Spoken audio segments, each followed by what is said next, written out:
지역 귀농인을 대상으로 마을 발전 기금을 징수한 농촌 마을이 한 곳이 아니었습니다.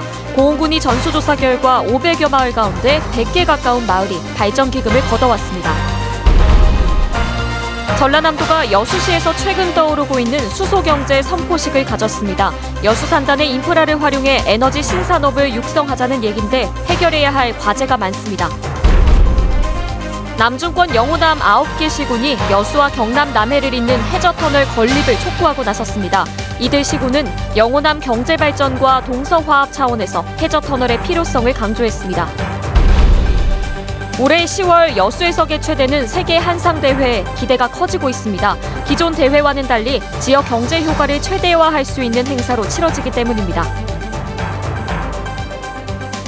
시청자 여러분 안녕하십니까. 수요일 밤 여수 MBC 뉴스데스크 시작합니다. 고흥 지역 일부 농촌 마을에서 원 거주민들이 귀농 기촌인들에게 마을 발전 기금을 걷어 논란인데요. 쉽게 해소되지 않고 있습니다. 네, 최근 고흥군이 관내 마을에 대한 전수조사를 해봤더니 전체 마을의 20%가량이 이 같은 발전 기금을 걷고 있었습니다. 김주희 기자입니다. 고흥군 인터넷 홈페이지 내 군민들의 군정 관련 의견 수렴 공간입니다.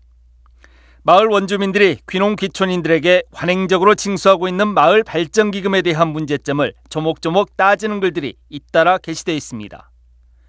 고흥군의 안일한 자세도 따끔하게 지적합니다. 고흥의 귀농 귀촌인들은 이제 마을 발전 기금 강제 징수 관련 문제점을 해소할 군 행정의 명쾌한 대안을 요구하고 있습니다. 마을의 잘못된 관행을 개선하자는 건데 군 행정이 망설이는 이유를 납득하기 어렵다는 겁니다. 우리가 진짜 법치국가잖아요. 근데 뭐라고 하냐면은 이건 군에서도 군 스님도 어떻게 못한데 그거 말이 되는가요? 진짜? 나 진짜 그거 말이 되나요? 고흥군은 마을 발전기금 논란 속에서 최근 관내 515개 마을에 대한 전수조사를 벌였습니다. 조사 결과 20%에 이르는 94개 마을에서 마을 발전기금을 걷는 것으로 파악했습니다. 고흥군은 이에 따라 마을 발전기금 논란을 해소하기 위한 구체적인 대안 마련에 나섰습니다. 회의를 1차적으로 하고요. 다음에 이 결과를 읍면 담당 계장님이 오셨기 때문에 읍면에 가셔서 또 자체적으로 마을 주민하고 이회 회장님이나 번영회장님과 같이 이렇게 또 대화를 해서 그 결과를 갖고 저희들이 군에서 제3차로 최종 회의를 해서 앞으로 방향을 좀 설정하고자 합니다. 귀농 귀촌인을 위한 다양한 지원 정책을 추진하면서 인구 늘리기 시책에 집중하고 있는 고흥군. 귀농 귀촌인들의 마을 발전 기금과 관련된 잘못된 관행을 개선해달라는 요구에 고흥군이 어떤 개선책을 내놓을지 지역사회의 관심이 집중되고 있습니다. MBC 뉴스 김주희입니다. 네, 올해 초 문재인 대통령이 수소를 우리나라의 성장 동력으로 삼겠다 선포했던 거 기억나시죠? 네, 그래서인지 요즘 수소 에너지나 수소차에 대한 관심이 뜨겁더라고요. 예.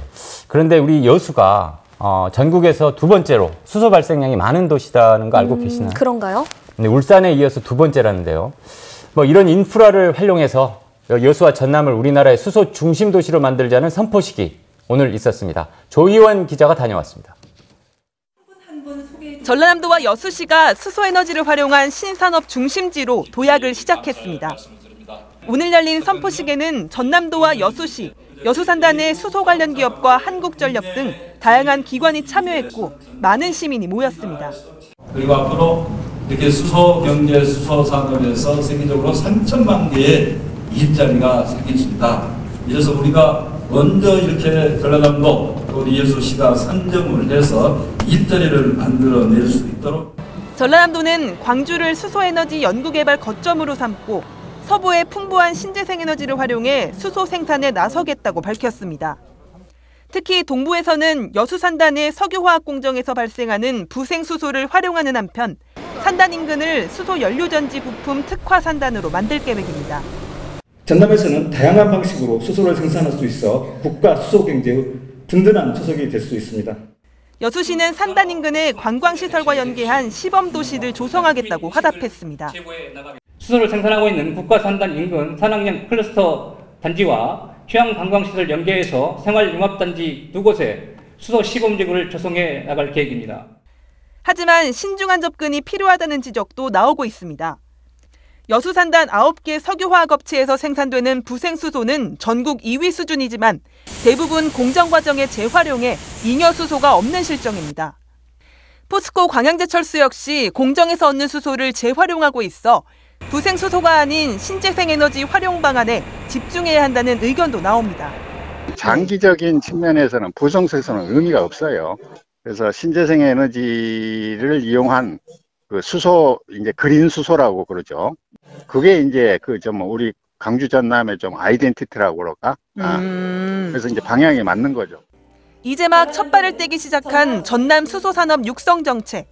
제대로 뿌리내릴 수 있도록 정책의 실효성을 꼼꼼히 검토하고 활용 방안을 고민해야 하는 시점입니다.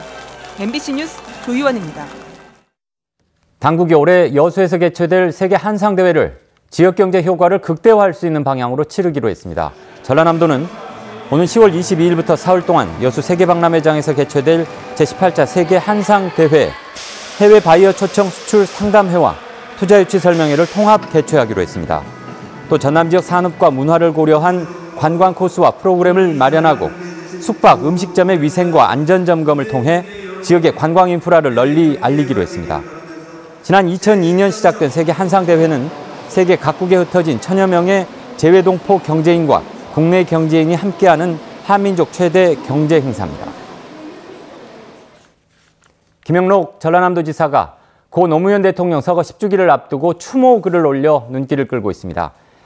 김 지사는 오늘 추모글을 통해 고 노무현 대통령의 사람 사는 세상을 향한 외침은 앞으로도 오래도록 우리와 함께할 것이라고 밝혔습니다.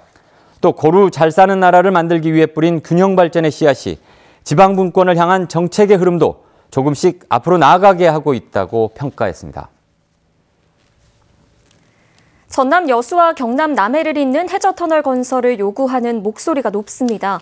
오늘 여수에서 영호남 9개 시군이 참여한 남중권협의회가 열렸는데 이 자리에서도 공동 제안서가 채택돼 터널 건설에 다시 한번 힘이 실렸습니다. 박민주 기자입니다.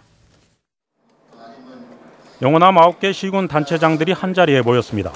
이번 남중권 발전협의회의 주요 쟁점은 해저터널이 포함된 남해안국도 70km선의 조기 연결. 앞서 여수시와 남해군은 물론 지역 정치권도 잇따라 여수 남해 간 해저터널 건설을 정부에 건의한 상황. 여수 남해 해저터널은 20여 년 전부터 지속적으로 정부에 건의됐지만 경제성이 낮다는 평가를 받아 정부 사업에 선정되지 않았습니다. 하지만 남중권협의회는 영호남 경제발전과 동서화합 차원에서 해저터널의 필요성을 또 한 번 촉구했습니다. 여수와 남해만 해저터널로 연결이 된다면은 남해안 일대가 교량으로 연결이 되고 그래서 남해안 관광 벨트가 조성이 될 것입니다. 해저터널이 건설될 경우 남해안 관광도로의 체계가 완성되어서 많은 관광객을 포함해서 동서화합의 새로운 물꼬가 되리라 생각을 합니다. 남중권협의회는 해저터널뿐만 아니라 섬진강 문화예술벨트 조성 사업 지원도 함께 건의했습니다. 영호남의 접근성을 높이고 남해안 시대의 상징적 랜드마크가 될 수 있는 여수 남해 간 해저터널. 남중권 시군에 잇따른 촉구로 영호남 협력 안건들이 정부 사업에 선정될지가 앞으로 관건입니다. MBC 뉴스 박민주입니다. 여수시의회가 여수 세계박람회장의 매각을 중단하고 국제항만 등 공공의 영역으로 조성할 것을 촉구했습니다. 여수시의회는 오늘 건의문을 통해 박람회장을 매각하겠다는 정부의 방침은 여수 세계박람회 정신을 저버리는 행위라며 여수선언의 정신을 살리면서 남중권 발전의 허브이자 국제해양관광의 구심점 역할을 수행해야 한다고 주장했습니다. 여수시의회는 건의문을 기재부와 해수부 등 중앙정부와 국회에 보내기로 했습니다. 대기오염물질 배출 농도 조작 사태 후속 대책으로 관계기관이 악취 측정 시스템을 설치합니다.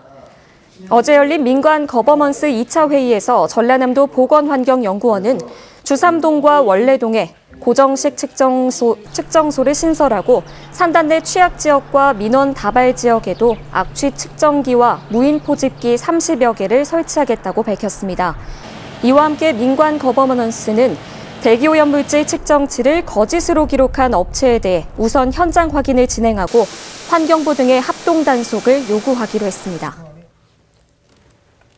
전 세계인들의 축제가 될 광주 세계수영선수권대회가 이제 50일 앞으로 다가왔습니다. 적지 않은 규모의 세계적인 행사인데요. 준비는 어느 정도 돼 있을까요? 송정근 기자가 점검해봤습니다. 세계 수영 선수권 대회 기간 선수들은 조선대 등 대학병원에서 치료를 받게 됩니다. 국제수영연맹 의무위원장이 사전 점검한 결과 대체로 만족스럽다는 반응이 나왔습니다. I'm quite satisfied with that, and I hope that during this championships nothing occur. But in case something happens, I'm absolutely confident that there will be proper measures to handle that. 국제수영연맹 분야별 기술위원장들은 대회 시설과 경기 운영 능력 등 준비 상황을 집중 점검하고 있습니다. 경기 시설은 이곳 남부대학교 등 크게 4개 권역으로 나누어져 있는데요. 현재 막바지 공사가 진행 중에 있습니다. 오픈워터 수영 경기가 열리는 여수구역을 제외하곤 현재 90% 넘는 공정률을 보이고 있으며 모든 구역의 공사는 6월 10일쯤이면 마무리될 것으로 예상됩니다. 선수와 임원 등 6천여 명이 생활하게 될 수영대회 선수촌도 완공돼 기자재와 편의시설 등이 보완되고 있습니다. 반면 경기장과 선수촌 시설과 달리 호텔 등 숙박 인프라는 미흡한 실정입니다. 수영연맹 측이 특급 호텔을 확충해 줄 것을 요구해왔지만 당장 해결할 수 있는 문제가 아니라서 조직위원회는 비즈니스 호텔과 대학 기숙사 등을 활용해 방문객 불편을 최소화할 계획입니다. 광주가 가지고 있는 기본적인 인프라가 그렇게 다른 선진국의 대도시에 비해서 그렇게 충분한 수준은 아니지만 그렇다고 그분들에게 불편을 끼칠 정도는 아니거든요. 선수들을 위한 교통편도 아직까지 매끄럽지 못한 상황입니다. 인천공항과 광주 송정역을 단번에 연결하는 KTX 노선을 다시 개설하기 위해 정부와 협의 절차가 진행되고 있고 각국 선수와 임원진을 수송할 버스와 승용차 등의 차량 420대가 필요하지만 이를 위한 후원금 모금이 목표에 미치지 못해 차량 확보에 어려움을 겪고 있습니다. MBC 뉴스 송정근입니다. 순천농협이 고령층 돌봄 건강 증진 사업을 활발하게 추진하고 있습니다. 순천농협은 오늘 농촌마을 취약계층을 찾아 장기 요양보험을 비롯한 복지 서비스 신청을 도와주는 봉사활동을 진행하고 생일을 맞은 고령의 조합원에게도 선물 세트를 전달했습니다. 순천농협은 조합원들의 복지 증진을 위해 14명의 마을복지사를 자체 위촉해 돌봄 서비스를 제공하고 80세 이상 조합원 3,400명을 대상으로 생신 챙겨드리기 사업을 진행할 계획입니다. 여수의 한 어린이집에서 아동들을 학대했다는 의혹이 제기돼 여수시와 경찰이 조사에 나섰습니다. 여수시에 따르면 최근 A 어린이집에서 보육교사가 원아 6명에게 정자세로 1시간 50여 분간 앉아있도록 하는 등 가혹행위를 했다는 제보가 접수됐습니다. 시는 이에 따라 어린이집에서 제기된 영상을 확인한 뒤 경찰과 함께 입수한 영상을 통해 가혹행위 여부를 조사하고 있다고 밝혔습니다. 더불어민주당 송영길 의원이 산업 현장의 건의사항을 청취하기 위해 지역을 방문했습니다. 송 의원은 오늘 율촌산단 내 선박 제조업체를 방문해 문재인 정부의 신북방 정책과 북극 항로 개척을 통해 우리나라 해운 조선업의 활로를 찾을 수 있다며 직원들을 격려했습니다. 대통령 직속 북방 경제협력위원장을 맡고 있는 송 의원은 현재 러시아와 다양한 관계 구축을 토대로 신북방 정책의 중요성을 알리고 있습니다. 전라남도의회가 여수산단 남해화학의 폐석고에 대한 성분 분석을 진행하기로 했습니다. 전라남도의회 광양만권 해양생태계보전특별위원회는 남해화학 폐석고에 대한 성분 분석이 과거 수차례 진행됐지만 기관마다 시험 방법이 달라 유해물질 수치가 다르게 나타났다고 밝혔습니다. 이에 따라 특위는 향후 일정을 잡아 객관적인 방법으로 시료 채취와 분석 작업을 진행할 계획입니다. 한편 남해화학은 비료 제조 과정 등에서 발생한 폐석고 2천만 톤을 사업장 내에 보관하고 있는 것으로 알려졌습니다. 전남 지역에서 학원 자율정화위원회 구성과 활동을 위한 법적 근거가 마련됐습니다. 전남도의회는 교육위원회 신민호 의원이 대표 발의한 전라남도 학원의 설립 운영 등에 대한 개정 조례안이 오늘 본회의를 통과했다고 밝혔습니다. 이번 조례안으로 현재 자생적으로 운영되고 있는 학원 자율정화위원회에 공적 책임이 부여돼 자율적이고 건전한 학원 풍토를 조성하는 역할을 할 수 있을 것으로 기대됩니다. 순천시가 고령 운전자의 운전면허증 자진 반납에 대한 인센티브를 지원합니다. 순천시는 지역에 거주하는 70세 이상의 고령 운전자들이 경찰서에 운전면허증을 자진 반납하는 경우 10만 원 상당의 교통카드나 지역 상품권을 지원하기로 했습니다. 순천시는 올 들어 발생한 전체 교통사고의 15%가 65세 이상의 고령자가 유발한 것이며 이 사고로 9명이나 사망하는 등 고령 운전자로 인한 사고가 늘어나고 있다며 이번 시책의 배경을 설명했습니다. 대기오염물질 임의 배출 논란을 빚었던 광양제철소 고로 현장에서 환경당국의 조사가 이뤄졌습니다. 광양시에 따르면 영산강 유역 환경청과 전라남도는 미세먼지와 질소산화물 등 배출물질의 농도를 측정하기 위해 조사에 착수했으며 다음 달 2차례 추가 조사를 한 뒤 환경부를 통해 측정값을 공개하기로 했습니다. 이번 조사에 앞서 전라남도는 환경부의 판단을 토대로 광양제철소가 용광로 정비 과정에서 유해물질이 포함된 증기를 무단으로 배출했다며 조업 정지 10일을 사전 통보했습니다.